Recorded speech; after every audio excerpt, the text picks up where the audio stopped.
So you're at the end of the business presentation. At the end of the business presentation, if you really think it through, the person can say one of three things.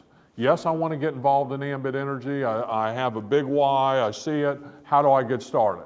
And you're going to go right to the computer. You're going to sign them up online.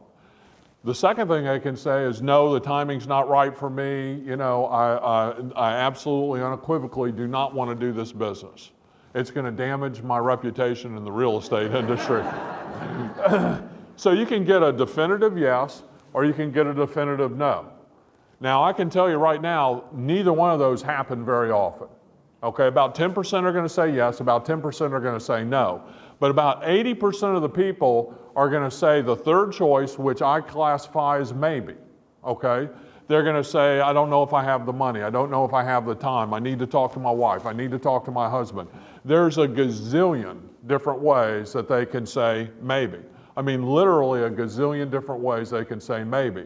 So they're going to say yes, they're going to say no, or they're going to say maybe. About 80 to 90% of the time, they're going to say maybe. How many people would agree with that? Okay, let's note that just about every hand in the place went up, except for those that were asleep, and somebody needs to nudge them, because we all know, because we've been working the business, that the majority of people are going to say maybe, right? So you go to the fundamental. You see, a maybe, in most cases, you try to overcome the objection. Well, I just don't have enough money. Well, let me tell you how that works. Look, you can put it on a credit card, man, and you're going to get into the business. We're going to get you 4 customers.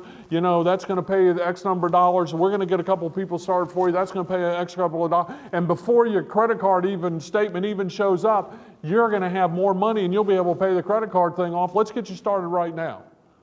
Well, I'm not really comfortable with that. I need to talk to my wife. Well, look, don't worry about your wife. She won't even see it on the credit card saying blah, blah, blah.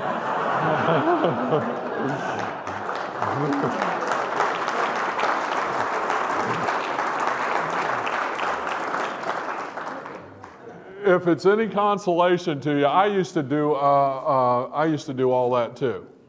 You know what I do now? Is if they say maybe, okay, so it's going to, again, I want you to understand that maybe is going to come to you a gazillion different ways. If you can focus on, they either said yes and I'm signing them up on the computer, or they're really negative and they said no, and respect that no, folks. Don't try to overcome the objection. If somebody doesn't want to do the business, thank them, ask them to be your customer, and that's the end of it. But all the rest of them are going to say maybe. The fundamental, the layup, if you will, is the written list. I don't care if you're holding up a cardboard sign on the side of the road, heaven forbid, or if you're Donald Trump or President Carter or President Clinton or somebody with a huge sphere of influence. You know a limited number of people, and at some point that inventory of people that you know is going to run out. So what you have to do is constantly build the inventory. Well, you build the inventory by getting the written list of the prospects. So what I'm going to say to the person is, whatever it is, you know, John, I really understand, you know, and I think that's important. I think that you need to talk with your wife. So you're going to acknowledge that you're going to respect whatever their maybe is. But let me ask you a question. If I did most of the work, and people are inherently lazy, okay, so you're going to have to make the statement that you're going to do most of the work. If I do most of the work, would it be worth an additional 7 to 10 hours of your time? And that time frame is your choice. 7 to 10 hours of your time to see if we could talk to a few people about this business on your behalf. These are people that you know, love, and trust. These are business people in the community. And John, wouldn't you agree with me that if everybody in the business, you always lead with the negative, everybody that we talk to about this business said no, that this is probably something you shouldn't do? But John, wouldn't you always, now I'm going to the positive, wouldn't you also agree with me that if we talk to 15 or 20 people, so I'm going to set that expectation of 10 to 15 people, and we had 2 or 3 of them, and I'm going to set a low expectation of the number of people that are going to say yes, and we had 2 or 3 of them that said they wanted to do the business, wouldn't you also agree with me that it's probably something we should do, that's something you should do? And they're going to say, well, sure. And you go right to the fundamental. Well, who's the first person you thought of that wants to save money or make some money with Ambit Energy? Now, at that point, what can they do? They can either give you an excuse as to why they're not going to give you the written list, correct? Or they can give you the written list. So let's say, well, I'd really have to think about that, Brian. It's probably take me a couple days to get it together. Folks, that is a no. Understand that you're going through this process for in your world to know whether they say yes or no. How many times do we call up somebody after they've told us maybe, hey, can you come to the meeting? Can you do this? Can you do that? How many people have experienced your friends that you're talking to about this business and calling over and over and over again to get a decision out of them that quit answering your phone calls?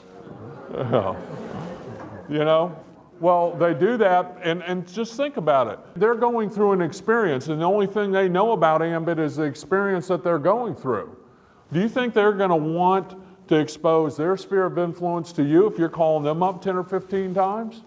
So this whole process is just mechanically working through to see if they're going to give us the written list. How many people would agree with me that if a person will not open up their sphere of influence or give us their written list, that they won't be very successful in Ambit Energy?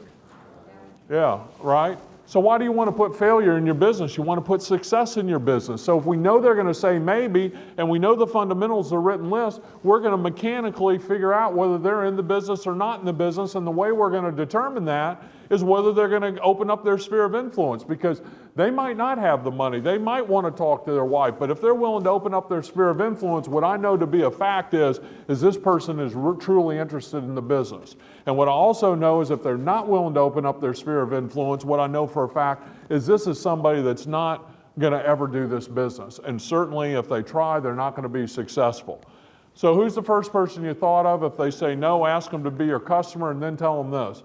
Say, John, that would be the next step. Like I asked you, you made a commitment to 7 to 10 hours of your time. We're going to spend a half an hour here, an hour there. Make sure they understand this isn't a block of 7 to 10 hours because they'll never give it to you. And we're going to come up with a written list. But John, I'm not going to keep calling you about this. I'm building a big business. I'm looking for people that are ready to get started right now. So if the timing's just not right for you right now, here's my name, here's my telephone number. I'm going to look for you to call me, and as soon as you're ready to start, I'll commit to you that I'll get you started, and we'll make you a lot of money in a short period of time. Understand that it's always about their success, not about your success. It's not about, hey, I got to get you to this position so I get to that position. It's all about making them money. That's what they're interested in. It's all about getting them promoted. And what I always tell my new person when I start them is I'll look them straight in their eyes, and I said, John, let me tell you one thing. I'll always put your paycheck ahead of my paycheck. They need to understand that you're playing in the game for their success, not for your success. And so at that point, what's happening is that I basically am going for the written list. Let's say that they give the written list. Yeah, I thought of Mary Jones. Well, tell me a little bit about Mary. Well, Mary's the woman at the church that everybody knows. The congregation at the church is 500 people. Mary knows everybody. She'd be great at this business. Well, who's somebody else you thought about? So you put Mary Jones, knows a ton of people at the church. Okay, you're not getting the phone number for you to call them. Your prospect is going to call them. Okay, and so what happens is, who's the next person you thought of? Well, I thought of Ty. Well, what's Ty's story? Well, Ty's a very, very good friend of mine. We're in the bowling league together, da-da-da-da-da-da. And so you're going right down to get the written list. Folks, I can almost assure you that if within the first week you don't get at least 100 names on the written list, the chances for their success is limited.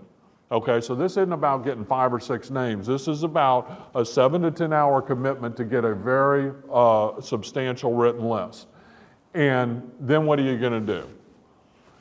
You're going to teach that person how to invite without collapsing the business presentation into it. You're going to get that prospect's prospect now to take a look at the videos, or you're going to hand them a DVD, or you're going to put them into a lunch meeting, or you get them in home, or you're going to get them to that hotel meeting. You're going to show them the business presentation. And at the end of the business presentation, that prospect's prospect can say what? Yes, I want to get in the business, pull out the computer and sign them up. No, I'm not interested in getting into the business, but what are 80 to 85% of them, maybe even 90% of them going to say? Maybe. So what's the fundamental? Well, Mary, let me ask you something. And keep your checkbook in your pocket. Would it be worth an additional 7 to 10 hours of your time if I do most of the work? See if Ambit could work for you and your family. What we would do is just sit down, make a list right now, people that you know, just like John did, And we'll just ask a few people to take a look at the business, just like you looked at the videos and you decided to come out to the meeting tonight. And Mary, wouldn't you agree with me, always leading with the negative, that we talked to 20 people for you, setting the expectation, and all 20 people said no to this business, that it's probably something you shouldn't do, and they'll say yes every single time.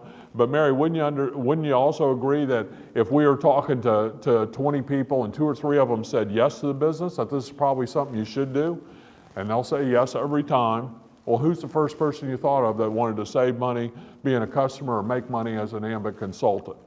She's either going to give you the list or she's not going to give you the list. If she gives you the list, then you're going to sit down with their prospects. So now you've got John, then you've got Mary. Mary puts you in front of Joe.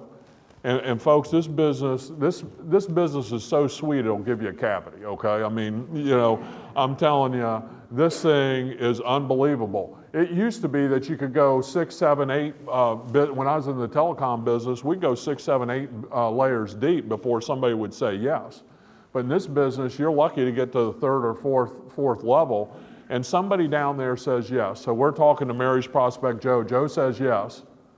Is Mary in or out? Why is Mary in? Yeah, because of the fear of loss, the second fundamental that I talked about, the free throw, if you will. They have the fear of loss that Joe is this super guy that, is going to tear up the world called Ambit Energy.